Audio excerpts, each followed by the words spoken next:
4, 3.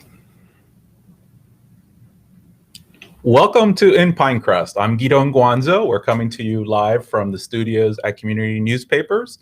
My guest this morning is the Mayor of Pinecrest, the Honorable Joseph M. Corradino. Welcome, Mr. Mayor. Thanks, Guido. Thanks for having me. I really appreciate it. It's our pleasure. So, Mayor, you're the longest-serving elected official in Pinecrest's 25-year history. Is that right? You've been on the council for half of those 25 years. Why did you initially run for the council? And more recently, why did you want to be mayor? In my business, I'm an urban planner. So part of my job is to go, I work for governments and I go to city council meetings. As a young guy, I would go to city council meetings for any number of cities in the county. And I was always intrigued by it. And so I had moved to Pinecrest right after incorporation. And one of the projects that I had was working for the village, putting together the initial comprehensive plan. And at that time, I think it was a few years later, the village manager appointed me to the Planning and Zoning Board. So I sat on there and I became chairman of the Planning and Zoning Board. And I just thought I was, again, always intrigued by it. I thought a logical next step was to run for village council. So I did. I got lucky. I won. I enjoyed it. I ran again. And then there was a gap. Mayor Lerner was retiring. I had the experience. The timing fit well. So I did it one twice. So I guess 4 times. Yeah, right. That's not bad. That's correct. And you're actually a bridge to those founders because you and the late Jeff Cutler succeeded the founders. Yeah. So you're a bridge to those early years in Pinecrest. Why do you want to be mayor, though? Some people describe it as a thankless job. You get a very generous salary of $0. You get no benefits and all the grief.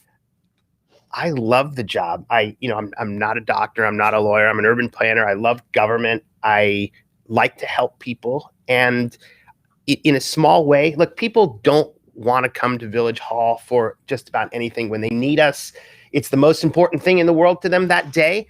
And we're helpful. And in Pinecrest, it's relatively simple. We have interesting problems: peacocks, sidewalks, dog parks, and water. And to be helpful to people, it's emotionally rewarding. So I like it. You bring up the water issue. As we know, that is one of the long time issues that has remained unresolved in Pinecrest. The Village Council is on the verge of finally resolving that issue. There's still 700 homes in Pinecrest that don't have access to the county's potable water system, and the fire hydrant system hasn't been completed.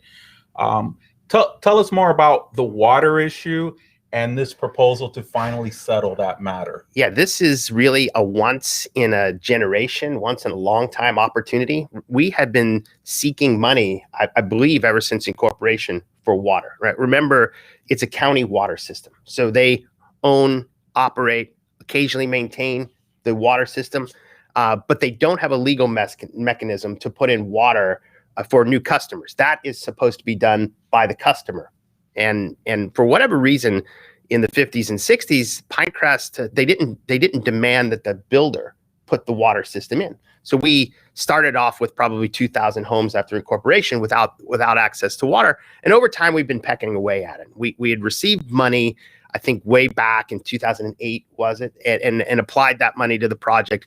But we didn't have enough to complete the project at the time from the county's bond.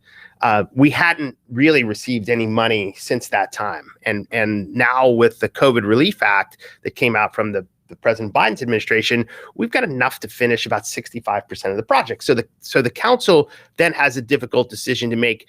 Do we do what we did before and leave 35% out and arbitrarily have winners and losers on the project, or do we just go and complete the system? As a background to that, what we had done in 2017, 2018 was a referendum to see, because the project was so small this time, if you spread it out over 6,000 homes, the cost per home would be theoretically minimal, as low as it could ever be. And we asked the community if they wanted to pitch in and do that. The referendum failed. I think we all expected it to fail because there's 700 homes without it and close to 5,500 with it. So the next logical question, how do you get water, is, okay, homeowners, they would have to do a special taxing district or pay for it themselves. In February of this year, a group of homeowners came to the village and wanted to initiate a citizen-driven special taxing district. This would have had very little to do with the village except for us facilitating a vote. They would have needed 10% or 70 signatures to get it on the ballot. After they got on the ballot, they would have voted. That would have probably happened this spring. Now, just right after that, we got this money, close to $8 million. And so, again, that's the decision. Can we finish this project, not have winners and losers?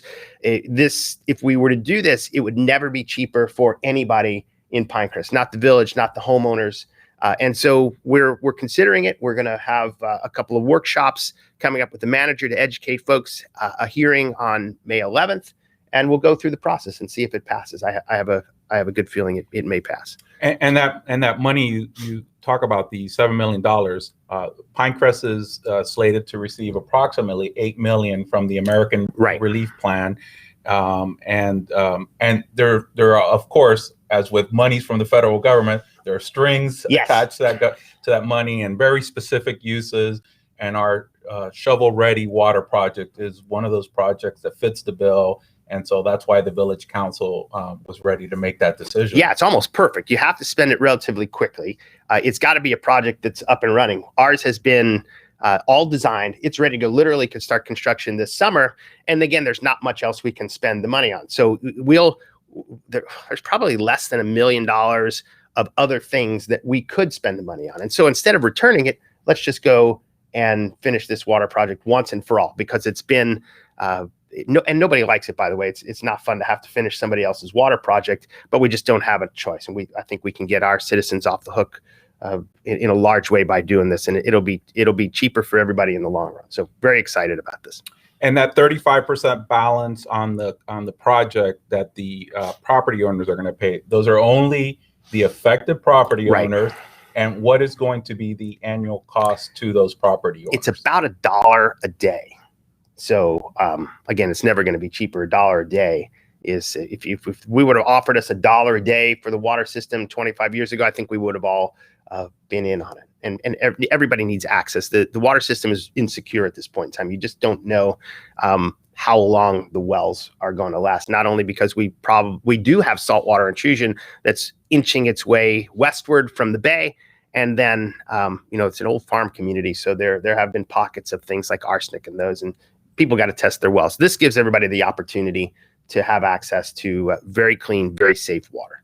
And it's my understanding that homeowners or property owners will have up to 10 years or more potentially to connect to the county's potable water system. There's a 10, I guess we'll call it a variance right now, but people have, from the time the water lines get in front of their house, they have 10 years by which to hook up. We're working very closely with Commissioner Regalato's office. And by the way, she's been fantastic, and talking about being able to extend that period of time. So if we can get that done, I think there's a very small percentage of people who really love the well water and want to stick with it, and they should be able to do that for as long as they like to. Eventually, as the homes are redeveloped, it will all be connected to the freshwater system. Okay, and like I said, it's a long time issue for the village. Even though the village doesn't have a water utility, it's the county's utility, but it obviously affects Pinecrest property owners, and the council is finally on the verge. All of your predecessors have tried to resolve this issue, and it seems like, again, because of the American Relief Plan monies from the Biden administration, that the village could potentially finally put this issue to rest. Yeah, and you know what? All the work that's come before this has really led up to this. We wouldn't have done what we had done from Evelyn Greer's time through Gary Metzner and Cindy Lerner. We would have never had the opportunity to complete this project. So we've put in a lot of hard work over the years, and it's great to finally see this come to conclusion. Okay. There's some other exciting capital improvement projects on the horizon. The Upper Garden project at Pinecrest Gardens and the village's first new park since 2008. Oh, man, yeah. The council just designated that as the Gary Metzner Park. That's going to be on Kendall Drive. Why are these projects important to the Pinecrest community? Well, we have put a premium on maintaining our character and enhancing our quality of life, and our park system is really the embodiment of that. And with Pinecrest Gardens, we had done a master plan years and years ago, probably one of the first things we did.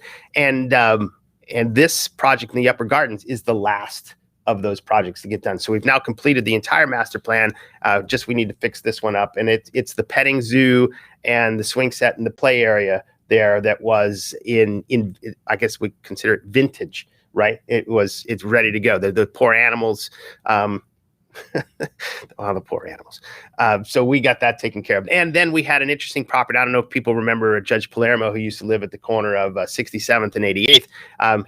He had passed away several years ago, and we had the opportunity to purchase, I think it's 3 acres of land that he had there in a great property. And we were able to do that this past year, and fortunately be able to name it after one of our founders, Gary Matzner. And so there's a big sign up now for Mayor Matzner, and that makes us, I think, very proud. We wouldn't be what we are today without Gary and Evelyn and the leadership and the wisdom and the vision that they had in making Pinecrest. So it's good to be able to honor our founders. And Matzner Park is going to bring much needed green space to that area of the village, which has a big concentration of apartments and condos and multi-unit type dwellings. Yeah, that's an area of town, right, kind of adjacent to Dayland Station, which is a transit station for the Metro Rail. And you're right, a lot of multifamily housing. People don't realize how dense it really is, but it is, and there's a lack of park space up there. And it's institutional to the north with Gulliver and the schools out there. So it's good to have a park in that vicinity so people can ride their bikes and walk to. It'll be great. At the start of the pandemic last year, one of your constituents called you Pinecrest's wartime mayor in reference to your leadership in the aftermath of Hurricane Irma, and of course, with the commencement of the coronavirus pandemic. Certainly two of the most challenging times for the village government. Now with a light at the end of the tunnel, how do you think Pinecrest has fared coming out of this tragic year of COVID-19? I think, well, first off, I think this disease, we not only as Pinecrest, but probably the entire country and this county, we're never really in control. This thing has controlled us from day one. It's been a mess. We just really didn't know. We're inventing how to respond to this, day by day. In Pinecrest, I think we fared relatively well. If you looked at the statistics and the numbers, the percentage of people who got the disease is lower, the deaths are lower. I think because likely we were able to transition to a work from home stance relatively quickly, and that helped us a lot. Other communities may not have had that opportunity, and I think Pinecrest folks were respectful of the virus and wore their masks and behaved appropriately, and we just didn't have instances where we were shutting down businesses or writing a lot of tickets for mask wearing or any of that stuff. I think people understood what was going on and responded appropriately. And I think it could have been a lot worse for us in Pinecrest. I think the numbers bear that out. And I know that you have on a weekly basis been putting out an update to your constituents. Yeah, that's available on all of the village's social media channels and on the website, and that gives Pinecrest residents an update on the numbers, where we're at in terms of the positivity rate and hospitalizations and things of that nature, so that people are informed and have the facts. Yeah, I had a unique opportunity. I got involved with the Miami-Dade County League of Cities, and they allowed me or appointed me to kind of monitor the situation. So the league would sit in meetings with then Mayor Jimenez and then Mayor Suarez, Mayor Gelber, and they had convened the healthcare professionals and policymakers and would discuss how to respond to the disease. And we would meet multiple times a week in the early days of the pandemic. And it was fascinating to sit there and be a part of, crafting this response. And I thought the best thing that I could do for the people of Pinecrest was simply give them an update, a factual update on where we stood. And a lot of times the news wasn't very good, but seeing what was going on at the national level, just some cold hard facts, I thought I think people appreciate that. And so that's what we try to do. And now that we're coming to the end, I think, maybe another few weeks and we'll be there, and you don't have to read this stuff anymore. You bring up the Miami-Dade County League of Cities. In a few weeks, you're going to be sworn in as president of that group. Tell us a little bit more about what that group does and what your responsibility as president is going to be. Yeah, so there in this county now, there are about 33 cities, right? There were, say, back in the 1950s, there were about 5. And Pinecrest is the second wave of incorporations that had come about. And the League of Cities has been there for like 70 years. And what it does is advocate for the cities as a group, because if we don't stick together and advocate for ourselves as a group, Miami-Dade County has a tendency to take advantage of us. In fact, Pinecrest is building Miami-Dade County's water system. We wouldn't have incorporated if the county was doing its job the way it should be. It's supposed to be regional government. It's largely disappointed us over the last 50 years. And the League of Cities is there to help protect the cities from being taken advantage of. And so that's what we're going to be doing. We meet once a week, basically with the board of directors, representatives from every city, and we talk about the issues that impact us, and we advocate for ourselves with the county commission. And we have a couple of things that we're focused on now. After Pinecrest gets this water project done, we have to remember, it's funny in Pinecrest, like the wind blows, the electricity goes out, you drink out of a well, and you use a septic system, all in one of the most affluent suburbs in all of the state of Florida. And we have literally third world infrastructure. We can start to talk about our conversion from septic tanks to sewer, those types of things. We also have another issue. There is Miami-Dade County is on a mission to get Metro Rail, even though we don't need Metro Rail. We don't have the densities for Metro Rail. So there is a effort out there that would impose a higher density along the transit corridors, and that would impact Pinecrest. There's also been discussed that the county may take the zoning authority away from local municipalities in certain cases, and we want to watch that very closely and make sure that we're on top of it. Okay. Pinecrest is commemorating its silver anniversary year in 2021.